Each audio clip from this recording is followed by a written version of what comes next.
All right, thanks everybody. Today we are going to talk about balancing the dimensions of user intent.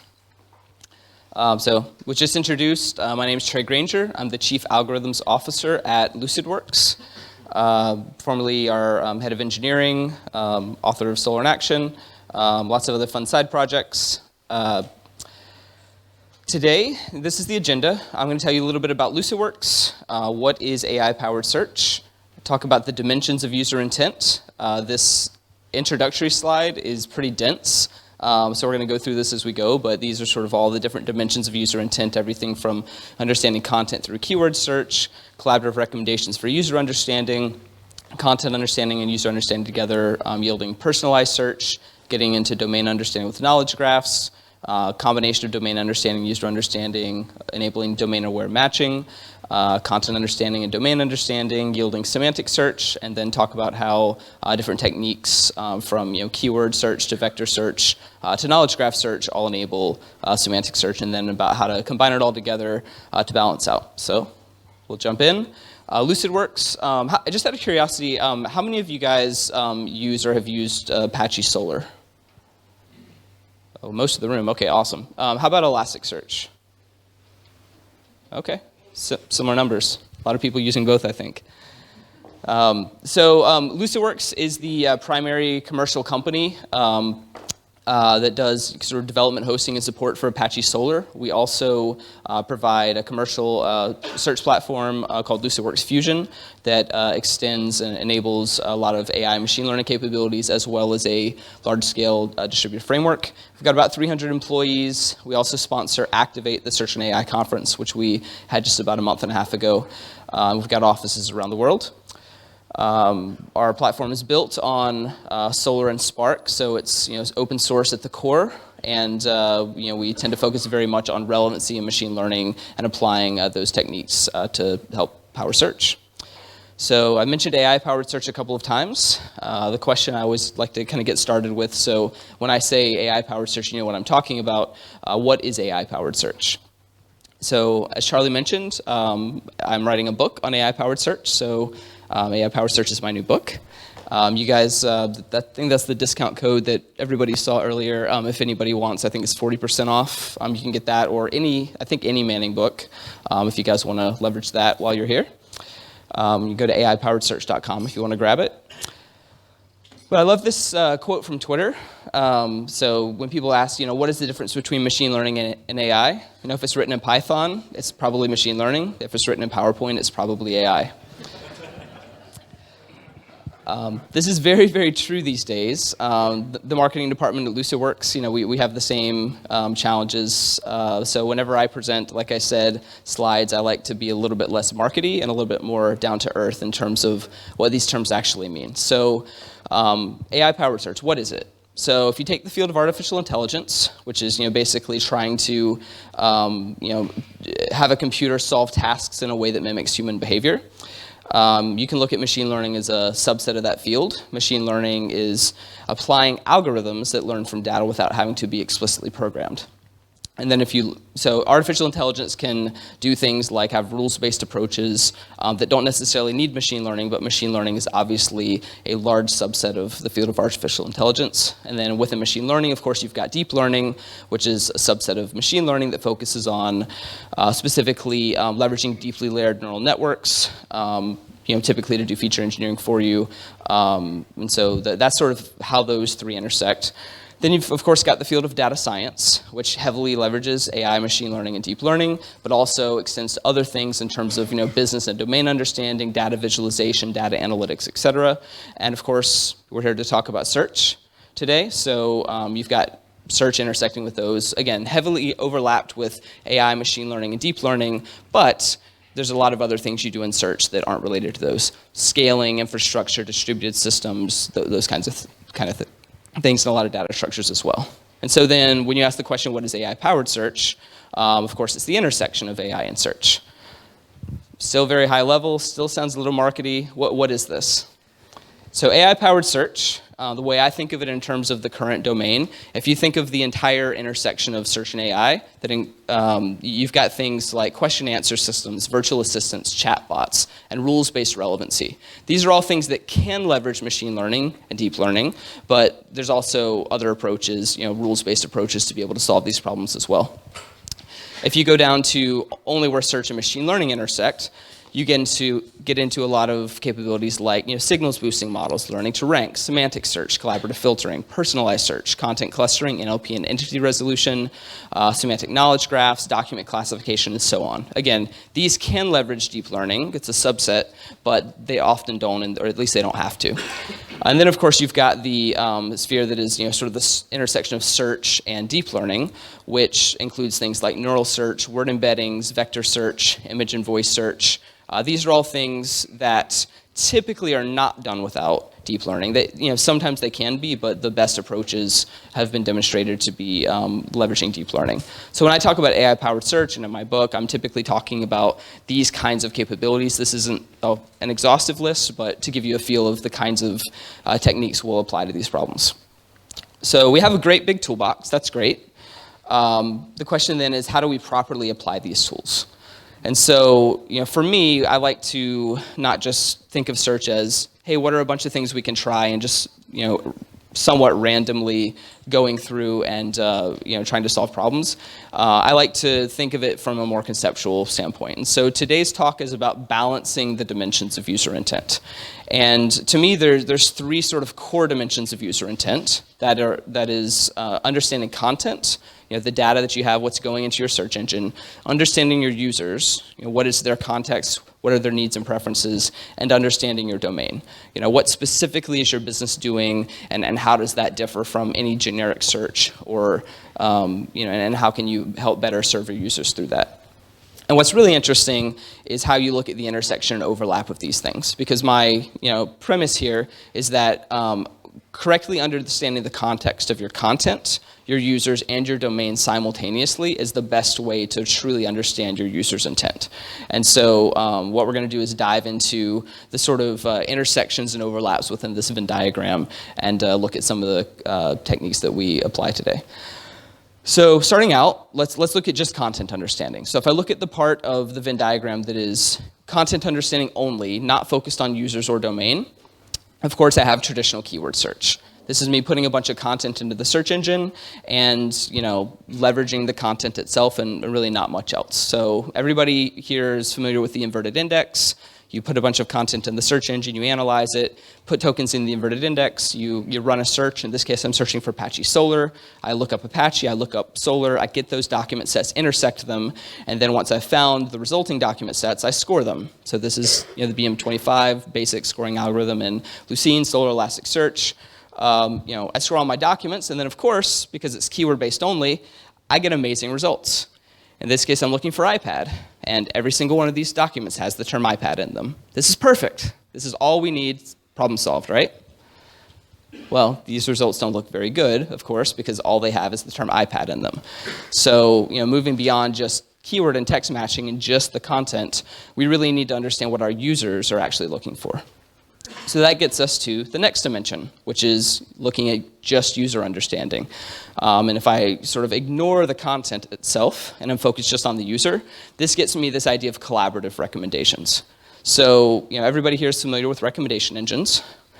In this case, at the bottom here, you see Trey recommended for you. Here's a bunch of TVs, because I apparently was looking for TVs at some point.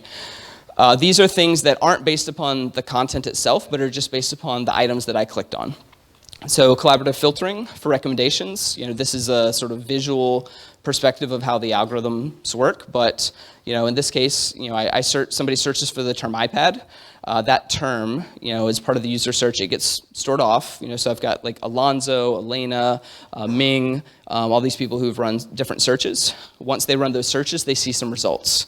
With those results, they interact. Maybe, and you can see in this bottom right table here that, Alonzo, clicked on document 22, and, he purchased document 22. Elena clicked on document 17. Ming clicked on 22, purchased 12.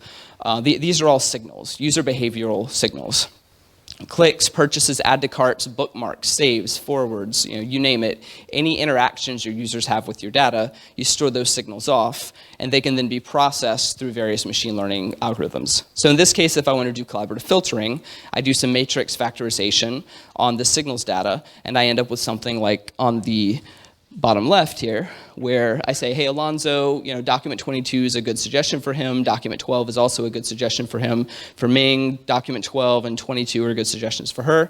And then ultimately I get a set of recommendations up here that says, hey, for Alonzo, the next time you come to the site, again, not based upon any of the content, just based upon you as a user and your interactions, I'm going to recommend to you the iPad Pro and the Kindle Fire because other users who had similar behavior to you liked those things. Of course, recommending items for users isn't the only way that we can leverage this data. There's many different ways. You can recommend items for items to users. You can recommend items based upon other items. You can even recommend items based upon queries. And so, left here, this is an example that we just looked at for recommending for specific users. In the middle, the yellow is us recommending items for items. So, given document 22, obviously it's the most related to itself. So there's a weight of 1.0, but then it's also highly related to document 12 with a high score as well. And then, of course, on the right here, this is a query to item recommendation. So for the query iPad, we recommend the iPad Pro and the Kindle Fire based upon the data that I have here in my sort of arbitrary example. And so, of course, if I then am able to take that original query and leverage that query to item recommendation capability, in our product we call this signal boosting, but I turn the matrix factorization and the boosting on, and then of course the end results are, hey, these are much better results. Why is that? Because now I'm taking into consideration the specific interactions of the users and what the users were expecting based upon their behavior, not just based upon the content. That's the first two categories. We looked at keyword search, which is content understanding only. We looked at collaborative recommendations, which is user understanding only. And then this bottom section, if you look at just domain understanding, this is where you start talking about things like knowledge graphs. And so, first question we need to address is what is a knowledge graph? Lots of other terms exist: ontology, taxonomy, synonyms, etc. So I've got this nice little overly simplified cheat sheet for you. Where if you sort of start at the lowest level, I've got these circles over here. If you start at the center, which is alternative labels, you have things like CTO mapping to Chief Technology Officer and specialized with an S mapping to specialized with a Z. These are instances where I've got terms or phrases that are they have the same meaning. There's not really nuance. They're just alternative ways to sort of spell or represent the same entity.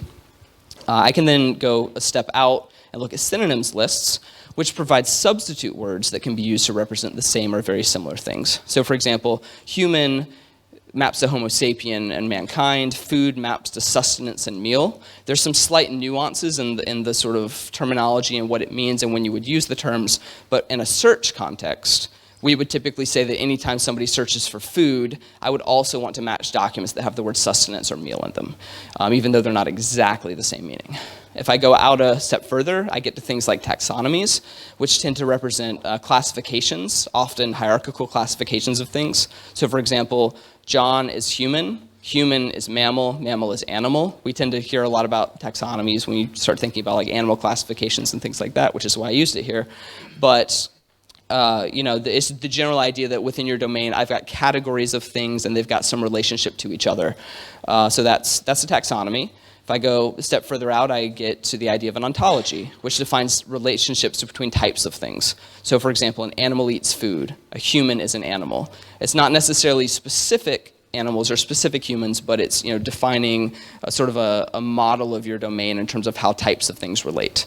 And then the final category is knowledge graph, which I think of as an instantiation of an ontology. So it is an ontology, but it also contains each and every one of your data points within your domain. So for example, John is human, John eats food. That might be explicitly modeled, or it might be something you can derive from your knowledge graph based upon relationships in there. But it's a general way to sort of relate all of these categories together. So anytime I'm talking about these things, I just use the phrase knowledge graph because in my mind, a knowledge graph subsumes all of the other types that are all represented within a knowledge graph. But I like to sort of get that terminology knocked out early. And I should also say some people will slightly disagree with some of these definitions. They've all evolved over time in different categories and different groups. But for the purposes of this presentation, these are the definitions we're going to use. So when I think about a knowledge graph and how that gets used sort of, by itself, I've got things like defining, people and their relationships. This person, Andy, here is in the marketing department. When I search for a term like Gartner, I've got, information about it as a company and an entity, and within this is sort of a digital workforce or enterprise search use case, I can see different kinds of skills and expertise and lots of things about my company and our domain that get represented here that make search better. And then, of course, if I go a step further and I start saying, let me look at all my content and break it down by department. So I've got the marketing department. Here's all the people in the marketing department. Here's the leadership. Here's all the different terms and phrases and entities and how they relate. So that's an example of how you might leverage a knowledge graph to be able to power search by itself. But where it gets really interesting, we have sort of looked at each of these categories independently, but if I start to look at the intersections, that's where, the fun stuff starts to happen from a relevance standpoint. So, we've talked about content understanding and user understanding, but what happens when you combine the two of those? Well, that's where you get this idea of personalized search. And so digging in a little bit deeper, it's not just keywords, it's not just users, it's understanding some of the user context and understanding the content context. So if I dig in a little bit deeper, again, keyword search and traditional recommendations, and look at this area in between, you can kind of think of it like a spectrum. On the one end, I've got keyword search, which is completely user specified. Users type something in, and that's all I consider. On the other end of the spectrum, I've got traditional recommendations, which are completely driven by user behavior. Whatever the user did, I recommend based upon that, but they don't really have the ability to type things in and override it. But in this personalized search area in between, I have things like personalized queries, which are a little closer to keyword search, and user-guided recommendations, which are a bit closer to traditional recommendations. So in personalized queries, this could be as simple as somebody running a search for hamburger and getting a restaurant close by here in Berlin instead of one in China or in San Francisco, because you're probably not going to fly to China or to San Francisco to get lunch today, or even dinner, or probably not any meal anytime in the next week. So that's an example of a personalized query where I've used the user context to influence the ranking of what they've typed in. And then user-guided recommendations are, again, a little bit closer to traditional recommendations, but this is where, I maybe provide recommendations to somebody, but they can see them and they can interact. Maybe they can say, oh, hey, I want to filter these down to a certain department, or maybe they want to modify the inputs that have gone into generating those recommendations, which you see a lot more these days.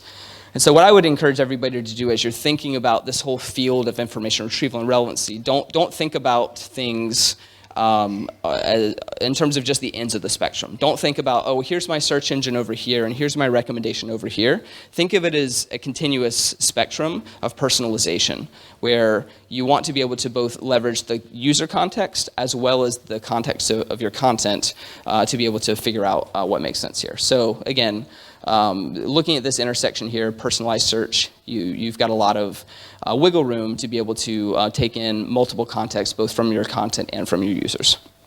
And if you look at personalization as an example, so this is an e-commerce use case.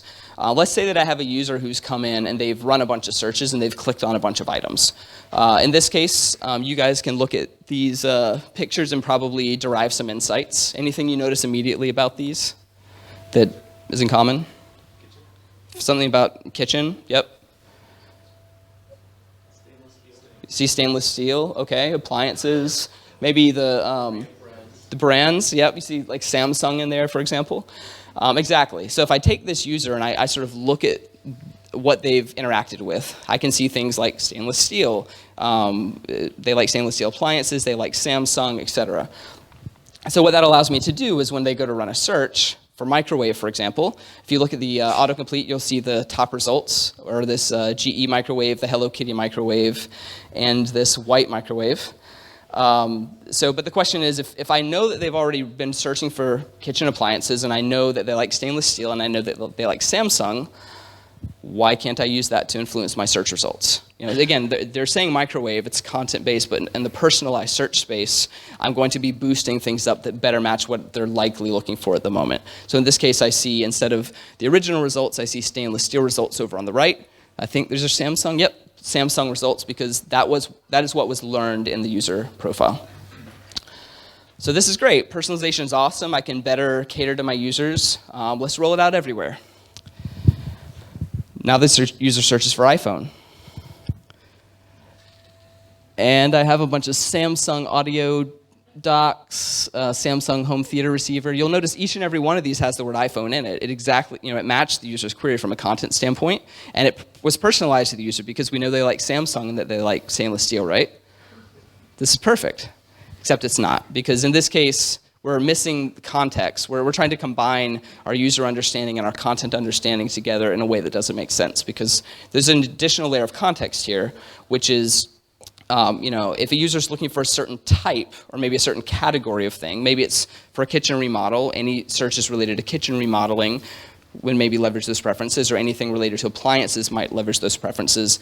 That makes sense. That's a good use of personalization. But if I just blindly apply these personalization attributes for every search the user runs, it's not going to work very well. And so this is why, in addition to my content and my user context, it's really important that I understand my domain. What are the categories? What are the types of things? And how do they relate? What are the entities? And so this is where we get into domain understanding and talk about the intersection of collaborative recommendations and the knowledge graph that we talked about just a little bit ago. And so the intersection of those is, I don't like this term so much, but for now I'm calling it domain-aware matching. But to kind of drill in, again, knowledge graphs, our domain understanding, collaborative recommendations, or user understanding. What do I get when I look at the intersection of these two? Again, thinking of this as a spectrum, not as black and white.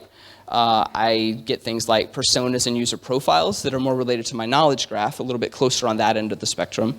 And I get things like multimodal recommendations closer to the collaborative recommendations. So, think of the personas and user profiles as me adding information about my users and user types and groups of users into my knowledge graph. Now, in my knowledge graph, I understand the kinds of people I'm interacting with. And the multimodal recommendations are a little closer to the collaborative recommendations in the sense that I'm pushing out content, I'm pushing out recommendations to people, but I'm basing them not just based upon the user behavior and the collaborative filtering, but also based upon attributes coming out of my knowledge graph and my understanding of my domain. So this is domain-aware matching. What does this look like in practice, looking at personas and user profiles and multimodal recommendations? So for personas and user profiles, I've got people in my organization who are going to be running searches. I know who they are. I know what departments they're in. I know what people they're related to. I know what kind of skills they have, what kind of, I have this model built up about people that I can use to drive all kinds of things. So for example, it doesn't have to be specific content that I'm recommending to them. So in this case, I've learned that for all of my users, they like to interact with the most recent documents they've interacted with, or they like to see their calendar when they come for the first time during the day. And of course, this is specific content related to that user, but every user sees the same sort of let's call them widgets or categories whenever they come to the site. But beyond that, if I have somebody in engineering, then they're going to see this list of GitHub notifications because that's very interesting to them. But say I know I've got other personas, for example, somebody in marketing. They might be much more interested in seeing tweets because those are more related to their function. And so again, going back to this idea of personas, based upon department or based upon any other category I can put people in, I can show different kinds of content to them. Not content that's necessarily specifically recommended to them, but the content that is based upon their profile or persona. And if I go then to multimodal recommendations, closer to the collaborative filtering side of things, I can do things like this. So let's say that I've got a profile. This is like a job search example for somebody called Jane. She's a nurse educator and living in Boston, and she's seeking between $40,000 and $60,000 in salary. But I also know that Jane has interacted with the same content as a bunch of other users. For in this case, users 99, 150, etc. What I can do with Jane is instead of doing just collaborative filtering, I can include collaborative filtering as part of my match, but I can also use those content-based attributes. So in this case, if I sort of turn Jane and everything I know about Jane into a query, now I'm searching for things like nurse educator, is an exact match with a high boost, or in the job title field. Or if I search for nurse or educator in the job title field, I still give that a reasonably high boost of 10. And I'm also looking in Boston, in the state of Massachusetts, and if it's exactly in Boston, I'm giving a high boost. But if it's just in the state of Massachusetts in the US, then I'll at least match it still. I apply sort of a function boost here, so if the salary is between $40,000 and $60,000, then I'll give a boost of 10 there. And of course, the last piece is a bit of collaborative filtering thrown in. I know what terms that I know what other users have interacted with similar content as Jane, so I'm going to boost documents that have been stamped with those users having interacted with them. Often for the collaborative filtering piece of this, you won't do direct term matches in Solr or Elasticsearch. You'll instead do some matrix factorization off on the side and then apply that over top of this, but this is just sort of a simple example where you can do collaborative filtering directly in the search engine. But in this case, I'm doing multimodal recommendations. It's not just collaborative filtering where it's behavior-based. It's also leveraging content that I know about the user. So when you think about the cold start problem you have with collaborative filtering, for example, this allows you to get beyond it by also leveraging your content and doing content attribute-based matching. And so that gets us through every single one of these except for the last one, which is the most fun one in my opinion, which is semantic search. And so if I look at content understanding and domain understanding intersected, I get this notion of semantic search. So not just my content and keyword exact text matching, and not just having a knowledge graph where I know a bunch of things, but how do I actually merge these together so that I can leverage my domain understanding in my and provide traditional keyword search along with it. And so if you look again, think of this as a spectrum. If I look between keyword search and the knowledge graph, what exists in the intersection in between?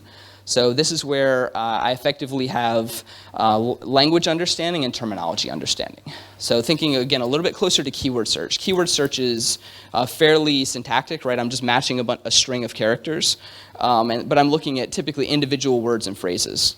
When you get into language understanding, you're no longer looking at individual words and phrases. You're looking at sort of how they interact and relate together. Do these terms, if I say restaurant near the park, understanding that restaurant and park have some relation to each other by the word near that is important to me understanding the user's intent. Me understanding that somebody's asking a question, who is the president of the United States? Who is the, what year was the United Nations founded, for example? Like those kinds of questions have structure and syntax to them that I need to be able to understand to best understand the user's intent. Similarly, if I move a little bit further towards the knowledge graph side of things, I get the terminology understanding. This is where it's not just based upon the structure of the language, but it's based upon what do terms and phrases mean within my domain. And so we'll talk about sort of how we get to that in just a minute. But again, language understanding plus terminology understanding together gives you this notion of semantic search. So I got here the end of the week, last week, and was here over the weekend, and picked up the Financial Times this weekend. I'm sure a lot of you guys saw this news article, the one that's shaking on the screen right there. Over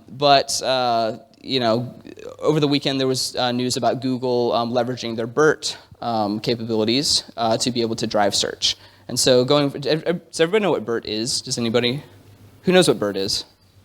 All right, most of the audience. I'll get to it in just a minute, but it's a model for being able to sort of take text and encode it into vectors. It's a giant natural language model that enables, in the search world, things like dense vector search. But looking at the article, it said, Google's making one of the biggest changes to its ranking algorithm as it gives artificial intelligence a deepening role in the world's most popular search engine. The change, which Google described as its most significant revision in at least 5 years, uses a new form of language analysis to understand users' queries better. Until now, Google's algorithm has tried to single out the most important words in any search query, ignoring the smaller or common words that seem less significant. The keywords, stop words, things like near in my example earlier. This enables it to zero in on the main subject, but often results in its misunderstanding a precise request. The new technique, known as BERT, relies on a language model built up from analysis of vast amounts of text online. Rather than read a string of search words sequentially, it analyzes them all at the same time, including smaller words that would have been ignored before. One example Google gave of the types of questions it could now handle: how old was Taylor Swift when Kanye jumped on the stage? Points to more complex queries that have been beyond its reach before. This update marks the first application of a piece of research on natural language processing from last year that has drawn considerable attention in AI circles. So, it's exciting to see this, as an example, of the kind of query you would pass in. This is one we've done at LucidWorks. Can my wife drive on my insurance? And it's trying to get beyond just, matching on the word can and my and wife, et cetera, and trying to understand the sort of semantic relationship and context that this is asking a question, and it's a question about insurance related to, wives and husbands and driving, et cetera. And so then the goal is that you get an answer back as opposed to just a document. And in search, this was in Bertrand's opening presentation earlier, he was talking about embeddings. So this gets into the idea of embeddings, or they're commonly called thought vectors as well. So a thought vector is basically the idea that within documents, I've got lots of different breakdowns of how information is represented. I've got individual words and phrases. So if I can take those individual words and phrases and encode them in a vector that represents their semantic meaning, those are called word embeddings. If I do that at a sentence level, these are called sentence embeddings. If I do it at a paragraph level, I've created a vector that represents the meaning of that paragraph. Or if I do it at a document level, I've sort of taken all the information from the document and condensed it down into a vector that hopefully best describes that document. And so, part of the question is, how do you generate these vectors? And it's not too complicated, but for purposes of demonstrating, think of a traditional search. We've got an inverted index. How does search work in a sort of vector space? So if what you see in this table here, think of this as your inverted index. I've got one entry for every term in my index. These may or may not be in alphabetical order. Just ignore that. And then I have queries that I issue against my index. So for example, if I search for the word cappuccino, that doesn't exist in my inverted index up here. So it's a vector where all of the entries are zero because there's no matches. For apple, there's one entry in this vector for the word apple, but every other term in my index, every other dimension, has a zero. Same thing, juice, cheese, pizza, donut, etc. These are one-hot encoded vectors, what they're called, but effectively every term is represented by a vector that has a 1 in the position where that term exists and a 0 in the position for every other term that's in my inverted index. But then, of course, if I want to search for something like apple juice, which is two different terms together, I can add those vectors together. And so now I have a vector that includes both of those terms. And ultimately, if I run that as a search against my inverted index, we'll find documents that contain both of those terms. And that would look like this, where now multi-word terms are represented by 2 entries in that vector. But of course, having n dimensions, where n is the number of terms in your inverted index, which is likely hundreds of thousands or many millions of terms in some cases, is infeasible from a computational standpoint for doing vector similarity. So that's why we do dimensionality reduction. Usually you'll be dealing with doubles or floats here, but I just, for the purposes of a slide, kept it as integers because it's easier to read for everybody. But for example, if I take apple juice and instead of thinking of it as all documents that contain the word apple or the word juice, I think I've reduced the dimensions of the terms down into categories. So in this case, I've handcrafted these categories. But I might say, hey, I've got a category called food. If it is food, it gets a really high score of 5. If it's not, it gets a low score of 0.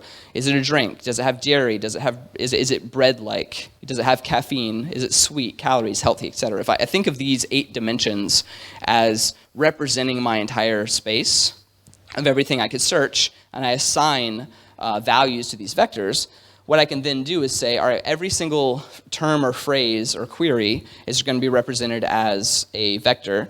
And if I take these vectors, I can then do a cosine similarity between them. So you saw this formula earlier, but very simply, if I search for cheese pizza, the results I get back from a ranked relevance standpoint are that cheese breadsticks are very related to cheese pizza. Cinnamon breadsticks are very, very related, but not as related as cheese breadsticks. Then donut, then latte, then apple juice. Sort of going from bready and food and not good for you with cheese to like water is the thing that is the least related to cheese pizza out of my list. If I had to switch it to green tea, I see is somewhat the inverse, where water is the thing that's the most related to green tea, followed by cappuccino, latte, apple juice, soda. All those are drinks going from healthiest or lowest calorie at least to sweetest and highest calorie. But then donut is the thing that is the least related to green tea. And so I've done relevance ranking here, but the interesting thing is that it's not based upon text matching and keyword matching. It's purely based upon scoring within this let's call it a semantic space. So there's performance considerations here where when I do a traditional keyword search, I'm just looking up terms in an inverted index, so it's super fast. With vector scoring, I essentially have to go through a vector for every single document, which takes a long time. So the solution to that is to do this approximate nearest neighbors approach, where I basically take those vectors and quantize them into, let's call them places in my vector space where I can do a nearest neighbor search to filter down my results before I score them. And so typically you'll see vector search implemented as a combination of these, where you do first this nearest neighbor search to find the documents that are probably the most relevant, and then within those you do a re-ranking pass where you'll score based upon the vector itself. There's multiple ways to do this in Solr. I'm not really going to spend time on them. I've got the slides here, so I'll share the slides later, and I did a meetup a couple weeks back about this, but just to show you an example, like if I were to index these documents into Solr, I could use this streaming expression right here to do my vector cosine similarity calculation and get these results out. So this is one way if you want to use streaming expressions. I've also been working on a streaming expression query parser, which allows you to kind of do the same thing, but in this case as part of a normal search. There's also multiple vector scoring plugins for Solr to be able to do this kind of thing. This first one leverages payloads. It's a little slow, but it works. There's another one that actually has LSH plugin, so you can actually do approximate nearest neighbor search before you do the scoring. And then there's also there's work now in progress, both in Lucene and in Solr, to do approximate nearest neighbor search and vector fields in Lucene, and in Solr to do sort of full-fledged vector search capabilities. There's also an Elasticsearch field type that enables this now. I think there's two, a sparse and a dense vector. It's not open source, it's under the Elastic license, but if you're using Elasticsearch, you can start using that. And of course, from a benchmark standpoint, there's lots of different nearest neighbors approaches. The one that's being implemented in Lucene is the one at the top right there, the HNSW implementation, so it should be the fastest of the known implementations and the one that generates the most recall based upon that speed as well. Of course, in order to be able to do this vector search, you have to be able to take terms and ultimately map your documents into vectors and map your keywords into vectors. And so this is where libraries like BERT and Elmo and Google's universal sentence encoder, Word2Vec, et cetera, are leveraged. But one thing I do want to call out, and definitely check those out if you're interested in this topic, but what I do want to call out is I selectively read that article earlier from the Financial Times because there's two other things I want to point out from it. The first is that even though this is the biggest change in 5 years for Google, Google said it's only going to affect 10% of their searches because it doesn't actually apply well for all search problems. And so they're leveraging it in 10% of the searches, the ones that look longer and more like natural language queries, because that's where you get a really big boost here. But they said that understanding language is one of the most difficult problems in AI, given the fluidity of language depending upon the context and the person using it. They said the BERT technique would return more useful responses to many queries, but it also said that some instances of they had some instances of the new algorithm producing worse results than before.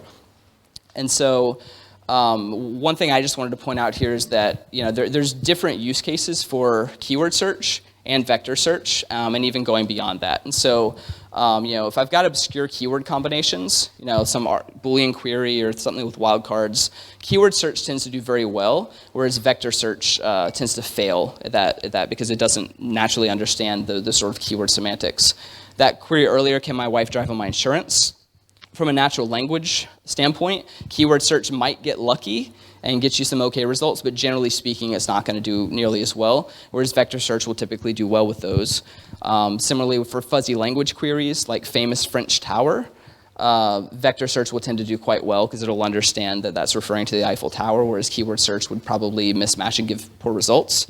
But this last category is interesting. It's structured relationship queries, because if I search for something like popular barbecue near Haystack EU, or my company's conference is called Activate, popular barbecue near Activate, keyword search won't do very well, and vector search won't do very well, because in this case, it's not a general natural language question or keyword question. It's actually trying to query things in your knowledge graph. What does popular mean in my domain? What is Activate? How is it related to other things? What does near Activate mean? What is barbecue semantically in my domain? And so in this case, you need something like a knowledge graph, like we talked about earlier. And so one of the nice things you can do here, in terms of if you think of your content as a giant graph of relationships, you can actually leverage those relationships in Solr through something that's called the semantic knowledge graph. And I've spoken on this multiple times before, so I'm not going to sort of dive into the details, but one of the things that you can do by this, like this is an example of me sending a query to the search engine saying, I want to search for the term barbecue. I want to know what the top categories that are most semantically related to barbecue are, and then within those categories, what does barbecue mean? So what I get back here is that, hey, the answer is, just from my content, is that barbecue is the most related to restaurants. And within the restaurant category, it means barbecue or brisket or ribs or pork. And then the second most popular category is outdoor equipment. And in outdoor equipment, it means barbecue, grill, charcoal, or propane, because that's the kind of thing you cook barbecue on as opposed to a restaurant you go to. And so, if I can leverage these relationships and ultimately sort of plug them into my search engine, then I can build things like this, where I can say barbecue near Haystack EU, ultimately gets sort of understood and parsed out, leveraging both my content understanding and my knowledge graph, where I can understand that, hey, barbecue means barbecue or ribs or brisket, I'm probably looking for a restaurant based upon that, and Haystack EU is at a location that is located at this latitude and longitude that I'm going to then filter to. Similarly, if I, like at my company's conference, Activate, we could do the same thing, and you can actually leverage Solr and the knowledge graph that you built inside of your search engine to be able to, take my query, understand that near Activate, near is some kind of a relationship related to a location, that if I look up Activate and identify that it's an event, that it's located at this location, at this venue, and from this venue I can derive a latitude and longitude that I can then go and run as my search. And this is my query I send to Solr to generate all of that relationship by having Solr use its graph traversal capabilities to be able to find those relationships and then be able to score based upon them. So I could do other things like top barbecue in Berlin that's now going to boost up popular documents. And I can even, if I look at the semantic nuance here between like barbecue near Activate versus barbecue grill, I can see things like, oh, this understood that I'm looking for a restaurant, whereas this understood that I was looking for an outdoor appliance in the grill category.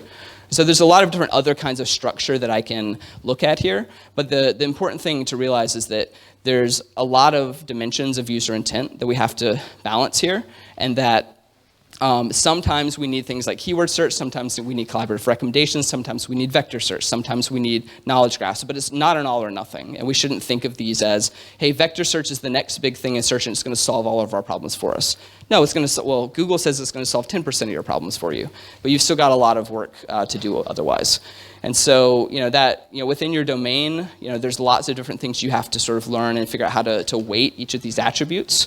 And, if I'm looking at my domain here, like for example, for a news search website, I might need to be able to take in, the keywords, which are content-based, and the user's location and distance and popularity, which are more based upon user interactions and user profiles, and publication date, and sort of combine all these together into a proper relevance formula that I'm going to be able to pass in. Where in this case, I've given each of these a weight of 25% of my relevance calculation.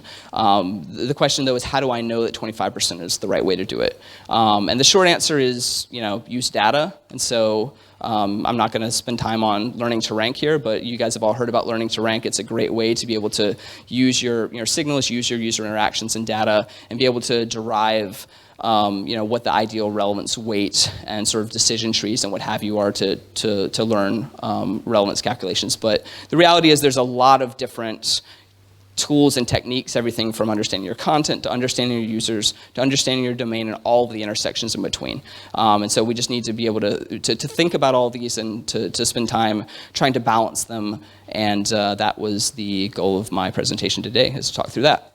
So again, I work for LucidWorks. We operationalize AI for the largest businesses on the planet. And if we've got time for one or two questions, Charlie, then I will take those. If not, we'll continue on.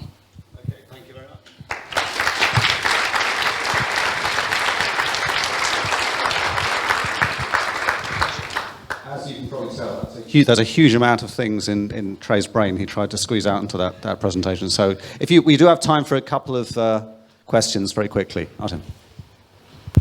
Hello, thanks. Hey that was great talk. My question is about the structure of your query. So you would like to analyze it deeply to understand which parts belong to different fields of your database, and also fields in Solr and Elasticsearch.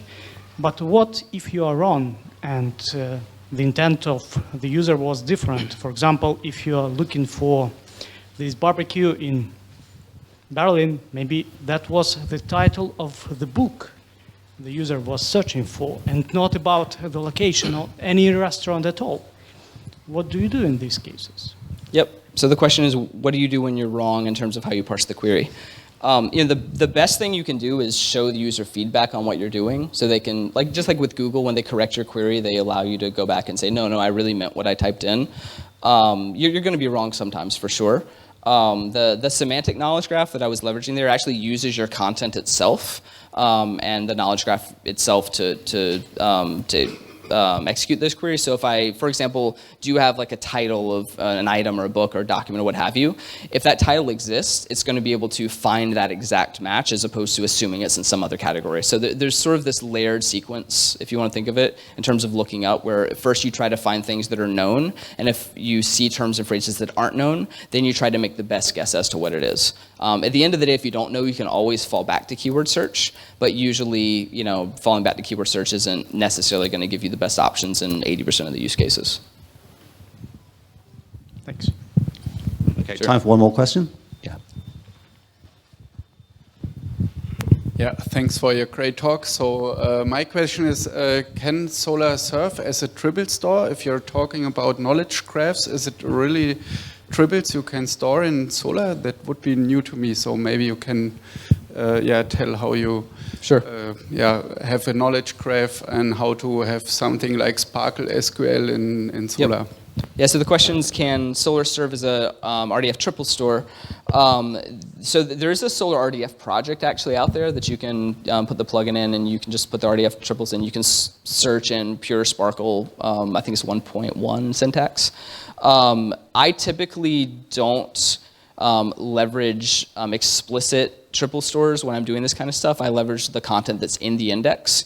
Like, for example, barbecue there was an explicit node that was modeled where barbecue, is food. I didn't model it explicitly like that. I inferred that probabilistically or statistically from my content by understanding that the food category is the category that's the most semantically related to barbecue based upon all of my content. So I tend to do things in a little bit fuzzier of a manner as opposed to explicitly trying to model my domain.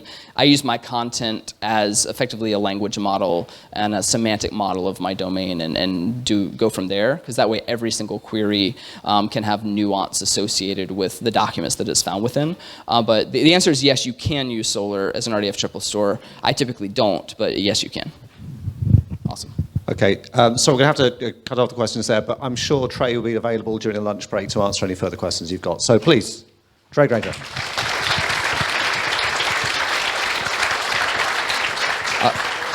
I'll be with Doug signing cards during the lunch break, so I'm happy to chat with you then.